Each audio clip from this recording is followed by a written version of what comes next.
New York Times complaining about the disappearance of orangutans in China. It's a kind of almost imperialistic way of dictating to one culture that it should preserve its old-fashioned, unmodern parts by another culture that has already destroyed its own equivalent. And for me, that is a crucial moment that we are facing now, and you also see it in this Biennale. I think that some of the most energetic parts of the national pavilions are coming from countries that are very remote to us, and for whose culture we are much more uncertain in terms of judgment. And to some extent, preservation is of course a judgment. Tom, Rem touched upon preservation as something which oscillates between the material and the immaterial. I think there's something very interesting about your domain. You know, paint is material, ultimately, although it's 2D. Color is immaterial. Does what Rem says resonate? It very much does, because in many ways, when people talk about preservation, they talk about objects and things and materials, and they think we go back to what it was in history. Where we as an organization come from, and what we notice in the discussions with populations, with neighborhoods, when we talk about preservation of their way of life, it is what they're looking for is preserving the experience. So even when we do things like Palazzo del Sale here in Venice, or Portofino, or when we make city plans in Italy, color plans for cities in Italy, when we do museums in the Netherlands that see monuments by themselves, the preservation in the end is always a combination of preserving the experience far more than the physical building and materials that are always very different, and very often they have that added component of creativity that we talked about in that city earlier, and in the end that preservation therefore becomes experience preservation with innovation combined.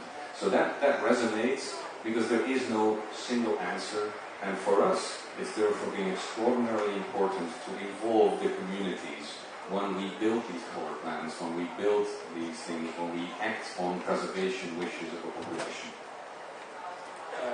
Sorry, Willie, I have a question to Tom. You talk about we, and that is always interesting to ask who is we. I would like to take two situations. They're both a little bit theoretical. Let's take the former East Germany, and let's take the city of Berlin. I'm sure that there was a huge bureaucracy there that established the norms for preservation. It has probably established the entities that need to be preserved, and it probably has a kind of very, probably underpinned by art historical knowledge of the deepest German kind, a prescription what restoration actually meant. So I would say there was a larger body of the state that defined the values that preservation needed to contain. We have now slipped in a situation which is 20 years of market economy, 20 years of narratives that the market is innovative and that the market kind of provides the tools that we need. And you comfortably describe yourself as we made a city plan, we made a color plan for a particular city. Who in this case is we? And in whose authority do you speak? Well, when I talk about we, then it is the actual, in this particular case, city plans, color plans with cities. They are generally done in a combined effort, and that's why I use the word we, between government officials that are the top-down thought patterns of this is what we want, architects that are major components in saying maybe going back to history is not preserving the experience as well as we want. It is we, the people of AkzoNobel, that actually develop with our knowledge. We have dedicated people looking at the psychology of colors. We look at the cultural background of colors and then bring that into the discussion as well. And out of this combined discussion comes a result which can be a color plan, which can be a design for a renovated museum, or a harbor, and rarely is this total decay or complete preservation going back to history. Always does this end up being a combination of preserving the experience with new components in it. I was thinking, Francesco, about your beautiful story that the color of Rome is over. I was just wondering to myself what the color of this Biennale is, after having wandered through all the country pavilions. And I think it's béton brut. The immutable identity of modern architecture, not right, béton brut, which curiously involves the absence of paint. And it's actually a question to both of you. To what extent do you think color? To what extent do you think paint as a means towards color could actually provide, like in a way Rome has turned blue, could béton brut turn, whatever, and be continued in an endless sequence of lives like rainbow colors? I think that nobody more than Tom knows that color is ephemeral. It's an ephemeral component of matter. The Greek statues were painted, and the temples as well. We know them as white, and we will never paint them today because we will not desecrate their whiteness. Yes, I've seen the 66 pavilions. Béton brut is the color, that's for sure. But béton brut has many nuances also. It varies. Sometimes it's very grey and flat. Sometimes it's full vibrations, and sometimes there's a lot of colors attached to it or fragments. So it is also a material that needs to be explored. It's, for me, always curious, that béton brut is also the architecture of the welfare state. So you've got a very curious situation where a very benign, intentionally top-down human ideology manifests itself through the most hardcore, probably most vilified material. You have a manifesto on human cities. Nevertheless, there is béton brut at the Biennale. Have you, in a way, grown to like béton brut more, and in a way, can you resign to the absence of paint, irrespective of your role? Well, I can partially agree with the fashion color of the Biennale today, where we feel this color coming back. It has come in waves, the absence or the presence of color. What has generally happened is that it's been a temporary situation or a purely functional way of thinking to drive towards that color, as you call it. And by the time people really want to experience some form of enjoyment of cities, the wish for color generally comes back. On that note, I would actually, you have your manifesto, Human Cities, which you, I think, basically outlined in the answer to the first question. I wanted to try a little experiment on you, on human cities, if you don't mind. It'll implicate others. That'll become clear. But anyway, I'd like to read to you a few sentences from another sort of manifesto, I guess, written about 20 years ago. What is left after identity is stripped? What if the seemingly accidental move of cities away from difference towards similarity were an intentional process? What if we are watching a global liberalization movement, down with character? What do you think? I believe that that's a very dry description of functionality to the extreme, which if we have our true investigations in society, that is not what people that have to live in these places actually want. I would like to move to the author of this quote on the far left. It's and well, I don't want to ask you about your quote, but there is a general sense, of course, that and you hinted on it earlier, Rem, about modernization and preservation being this different sides of the same medal. Nevertheless, if we take the answer or the outcome of the test on Tom as a little bit of a test, it's still a long stretch for people to not define the two in terms of opposites and not to perceive the shift and the interest in preservation as a radical shift or even denial of a former position? I would like to answer you a little bit indirectly and to also include the issue of identity. What I think is unbelievably interesting in this Biennale is that by simply provoking the countries in discussing the issue of identity, that I've liberated every nation to really think about identity, and what is fascinating is that some of the nations are actually presenting what they think their identity is, but also are presenting the enormous richness in the last 100 years and the incredible many moments that identity in their countries change. What I find kind of very heartening for the conclusions for an architect. One conclusion is that each country has been producing modernities that are not the modernities that take identity away, but actually modernities that characterize the country itself.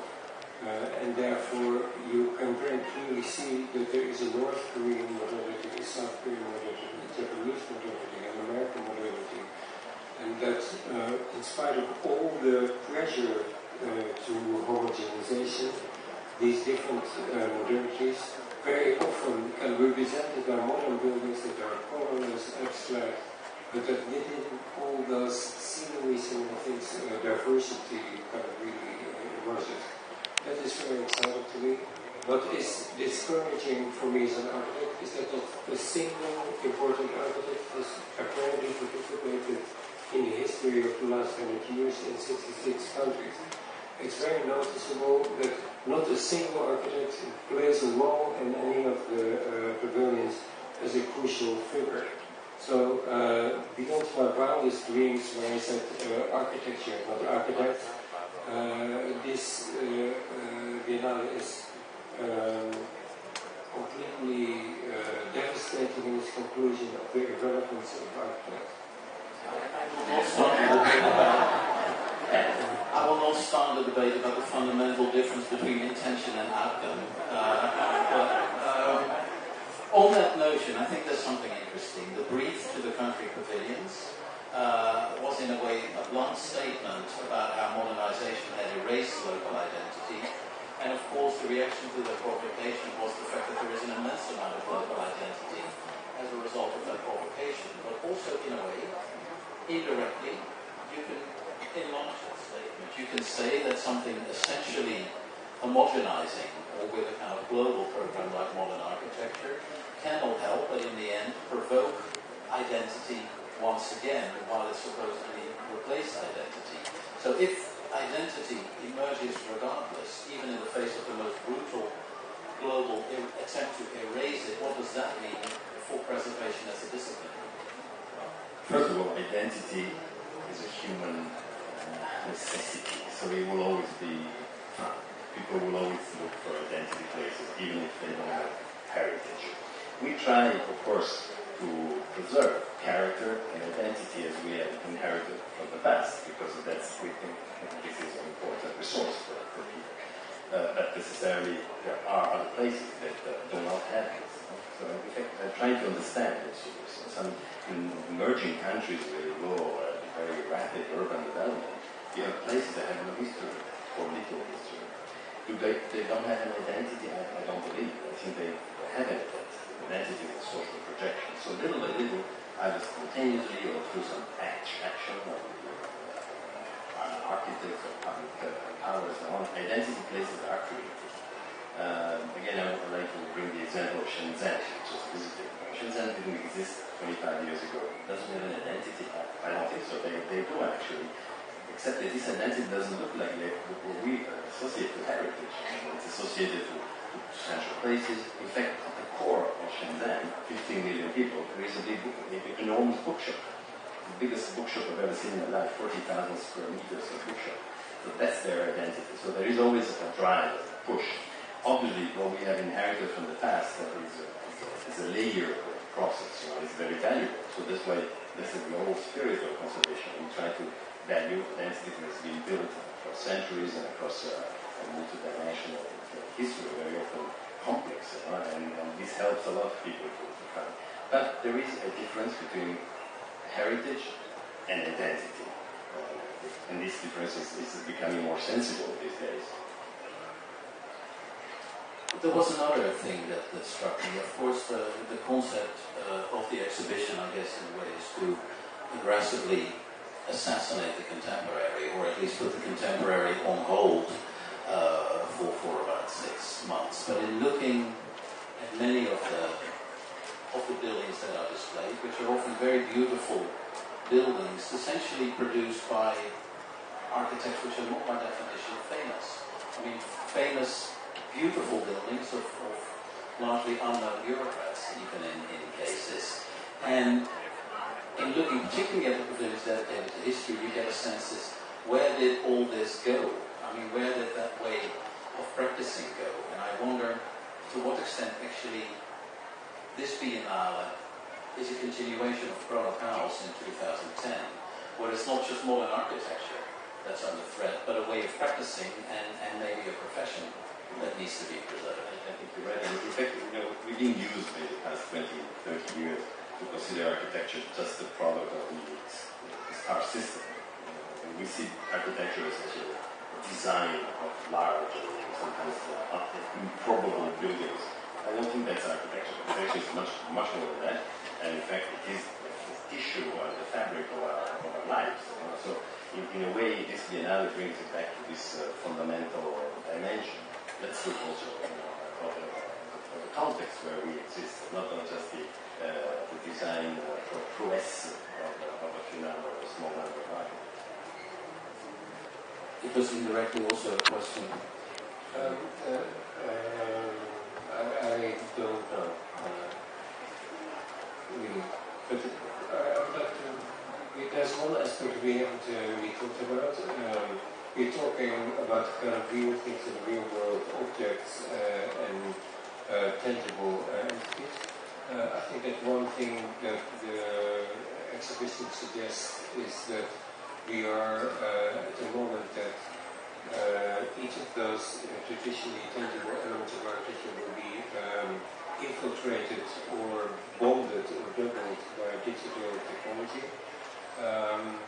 I think that could also have an important effect on the perception of color, because basically digital technology, we see it usually projected through light, and the colors of the digital world are infinitely more vivid, captivating, hypnotic than colors can be in the real world. I have a question to you. It's simply, do you think that this ubiquity of digital color that invades every kind of part of the city and that also increasingly infiltrates our houses, do you think that will eventually have an effect of color in the real world? Yes, it will. No? It absolutely will, in our eyes. The digitization of color has started with the incredible challenge initially to say, how can we copy the real color in something that is digitally defined? So it actually started the other way around, where people wanted to find a binary definition of any color in the world. And after that has started to really work, and we're one of the experts in doing so, we can actually, if any car or infrastructure actually fades away over time, and you want to repaint it, but you don't want it to bring it back to its original state, you need to actually reverse engineer it through the digital channel. And the next step that's taking place is that the digital colors start having a life of their own. And overall, the third step will be that we, again, as the expert in colors, will probably bring the digital color back into the real color again. And with that, we believe that we can turn the circle around. But at this point in time, we're primarily still in the science of digitizing color, which is very imperfect today. And today, people that experience colors in cars, in streets, in buildings, in interiors, in exteriors, still perceive those colors as warmer, having more depth, and having less painful kind of emotions attached to it. That will change, and at that point in time, that digitization of color will become more real. But it will not mean the removal of real color in the life that we touch every day, because many in this room and others will touch some form of paints or coatings or color every day, and I'm not only saying with eyes and experience, but also with physical fingers. And in that, it is truly something that we think will remain, but it will make the full circle before that. But I wonder on that.